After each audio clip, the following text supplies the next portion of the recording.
የሰቆቃው ኤርምያስ ዋና ሐሳብ እንግዲህ ማጠቃለያው ይሄ ነው። ይሄን ሁሉ ነገር እግዚአብሔር አስቀድሞ ለሕዝቡ ነግሮ ነበረ። እግዚአብሔር እንደተበደለ፣ እግዚአብሔርን እንደተውት፣ እግዚአብሔር እንዳልፈለጉት፣ በየዛፉ እንደሚጋደሙ፣ እንዳመነዘሩ እግዚአብሔር ከአመጻቸው ይመለሱ ዘንድ ለኤርምያስ ብዙ ምክር ሰጥቶት ነበር። ሕዝቡም እምቢ አሉ፣ አመጹ። መጨረሻ ላይ ግን ናቡከደነጾር መጣና የባቢሎን ንጉሥ ሙሉ እስራኤልን ማረከ። ከጥቂት ሰዎች በስተቀር ቤተ መቅደሱንም አቃጠለ፣ ንዋየ ቅዱሳቱንም ወሰደ። በዚያ የነበሩትን የከበሩ የእግዚአብሔር ዕቃ መገልገያዎችን በሙሉ አፈራረሰ፣ ወሰዳቸው። የከበሩ የሚመስሉ ንዋየ ቅዱሳት፣ የከበሩ የሚመስሉ የቤተ መቅደሱ መገልገያዎች፣ ከዚህ በፊት የከበሩ ካህናት ይይዟቸው የነበሩ የከበሩ ንዋየ ቅዱሳቶችን በሙሉ ጠፉ፣ ተማረኩ ማለት። ምክንያቱም አንድ ሕዝብ ከእግዚአብሔር ጋር ሲጣላ፣ ከእግዚአብሔር አምልኮ ዘወር ሲል፣ ለማይታወቁ እንግዳ አማልክቶች መስገድ ሲጀምር፣ እግዚአብሔር ላልሆነው ነገር መማፀን ሲጀምር፣ ለጣዖት አምልኮ መስገድ ሲጀምር፣ እግዚአብሔር ቁጣውን የሚያመጣው በእንደዚህ አይነት መልኩ ነው። መጽሐፍ ሲናገር እንደዚህ ይላል በነቢዩ ኢሳይያስ ላይ ምስጋናዬን ለሌላ አምልኮዬንም ለተቀረጸ ምስል አልሰግድም ይላል። በነገራችን ላይ ቅናት የሌለው መቀናናት የሌለው በስላሴ ዘንድ ብቻ ነው። ለአብ የምናቀርበው ምስጋና ለወልድም ነው፣ ለወልድም የምናቀርበው ምስጋና ለመንፈስ ቅዱስ ነው። በእነሱ ዘንድ መቀናናት የለም። ከዛ ውጭ ግን የአብን ለሚካኤል፣ የአብን ለገብርኤል፣ የአብን ምስጋና ለፍጡር አሳልፈን የምንሰጥ ከሆነ እግዚአብሔር ይቀናል። እኛ በጎ ያረግን ሊመስለን ይችላል፣ መልካም ያረግን ሊመስለን ይችላል። ለፍጡር የሚሰጥ ምስጋና በሙሉ እግዚአብሔርን ያስቀናዋል፣ ያበሳጨዋል። እግዚአብሔር ቀናተኛ አምላክ ነው የሚለው። ቀናተኛ አምላክ ነው። ከኔ በቀር ሌላ አምላክ አታምልክ ስለም የምድራችን ስብራት፣ የምድራችን መከራ ዋናውና መንስኤው ይሄ ነው። ለማይታወቁ አማልክቶች መስገድ፣ ለሞቱ ሰዎች መታሰቢያ አስቀምጦ ማሰገድ፣ ለሞቱ ሰዎች መታሰቢያ በማስቀመጥ መዘከር፣ የነሱን መታሰቢያ እያሰቡ ቤተክርስቲያን ሰርቶ ማምለክ፣ ለሰው ቤተክርስቲያን መስጠት፣ ለሰው ቤተክርስቲያን ስያሜ መስጠት። አሁን በወንጌላውያንም ዘንድ የነቢይ እንትና ቸርች፣ የነቢይ እንትና ቤተክርስቲያን እየተባለ ይባላል። ይሄ ለምድር እርግማን ነው፣ እርግማን ነው። ከእርግማን ወደ እርግማን እየተንከባለን ዘመናችን አይለቅ። ከመከራ ወደ መከራ እየተንከባለን ዘመናችን አይለቅ። ቤተክርስቲያን የክርስቶስ ቤተክርስቲያን እንጂ ለሰው ስያሜ አይሰጥም።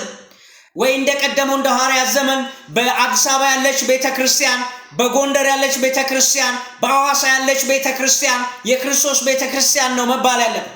ከዛ ውጭ ግን ስያሜ እንኳን ቢኖረው ለሰው አሳልፈን አንስጥ። የሰው ቤተክርስቲያን የለም፣ አይደለም፣ ለሰው አይሰጥም። የተቀባ ነቢይ ቤተክርስቲያን ሊኖረው አይችልም። ቤተክርስቲያን የክርስቶስ ናት እና ምድራችን ይሄ ነው የመከራው ጊዜ የተንከባለለ እኛ ዘመን ላይ የደረሰው። የቀደሙ ሰዎች ቤተክርስቲያንን ለፍጡር አሳልፈው ሰጡ፣ ለሙታን አሳልፈው ሰጡ፣ ለመላእክት አሳልፈው ሰጡ። እኛ ደግሞ በእኛ ዘመን ወንጌላውያን የተባልነው እንደዚህ አይነቱ ነገር ወደኛ መጣው። የነቢይ እንትና ቸርች መባል ተጀመረ።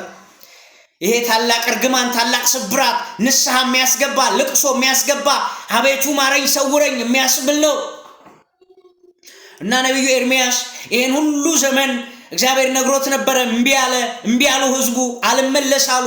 ኤርምያስም አለቀሰ። ከዚያ ህዝቡ ተማረኩ። ኤርምያስ ለቅሶ ጀመረ። ለቅሶ ሲጀምር እንደዚህ አለ፣ አቤቱ የሆነብንን አስብ፣ ተመልከት፣ በስድባችን እይ፣ ርስታችንን ለእንግዶች ሴቶቻችን ለሌሎች ሆኑ። ድሃ አደጎች አባት የሌለን ሆነናል። እናቶቻችን መበለቶች ሆነዋል። ውሃ በብር ጠጣን። ልብ በሉ፣ ውሃ በብር ጠጣን። በገዛ ሀገራችን እንጨታችንን በዋጋ ገዛን። አሳዳጆቻችን በአንገታችን ላይ ናቸው።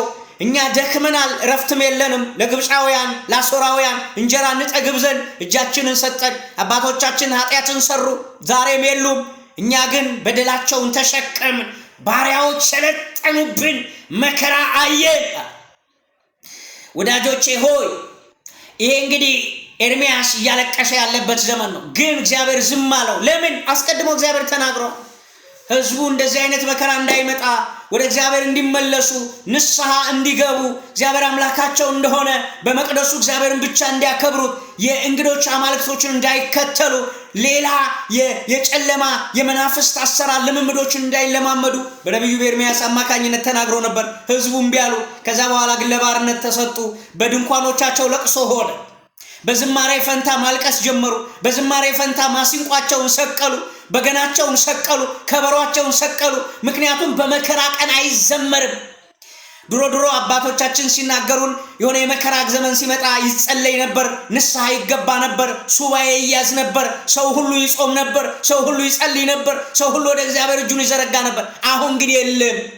ለምን ካላችሁኝ ሁሉም ሰው ደንዝዟል። የድንዛዜ ዘመን ነው። ኃጢአት ትልቁ ክፋቱ እያደነዘዘ ህሊናን እየገደለ ነው የሚሄደው።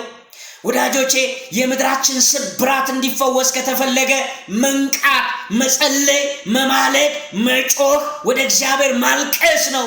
አሁን በእርግጥ ተላልፈን የተሰጠንበት ዘመን ነው።